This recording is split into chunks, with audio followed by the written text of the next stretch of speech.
वक्रतुंड महाकाय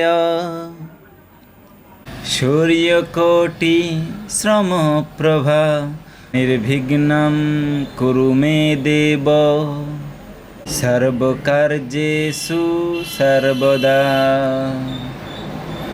hello guys, hello বন্ধুরা, কেমন আছো? আশা করি ভালোই আছো।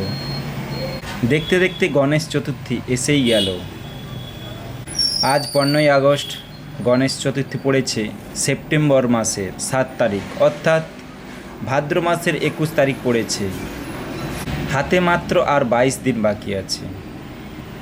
যে কোনো পুজো বলুন কিংবা শুভ কাজ বলুন, শুভ কাজে আপনাকে বসার আগে অবশ্যই সিদ্ধিদাতা গণেশের নাম অবশ্যই আপনাকে জপ করতে হবে। অবশ্যই সিদ্ধিদাতা গণেশের নাম আপনাকে নিতেই হবে। গণেশ পুজো বাঙালির থেকে, বিশেষ করে মারোয়ারি, বিহারি, গুজরাটির কাছে খুবই জনপ্রিয়। বাঙালির কাছেই দুর্গাপুজো যেমন বড় উৎসব, তেমনি বিহারিদের কাছেও গণেশ পুজো খুব বড় উৎসব। গণেশ পুজো দেখতে গেলে দিল্লি, মুম্বাই, মহারাষ্ট্র, চেন্নাই আপনাকে পশ্চিমবঙ্গের বাইরে যেতে হবে।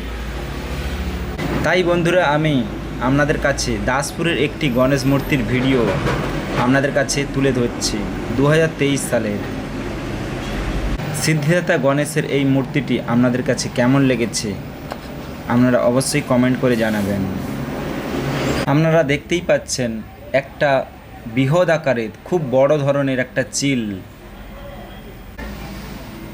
সিদ্ধিদাতা গণেশকে আকাশের উপর দিয়ে উড়িয়ে নিয়ে যাচ্ছে। এক পায়ে দাঁড়িয়ে কি অসাধারণ নাই লাগছে।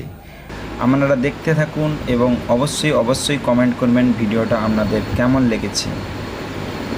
নিত্য নতুন ভিডিও দেখবার জন্য অবশ্যই আপনারা এই চ্যানেলটিকে সাবস্ক্রাইব করে রাখবেন এবং অবশ্যই শেয়ার করবেন। ধন্যবাদ।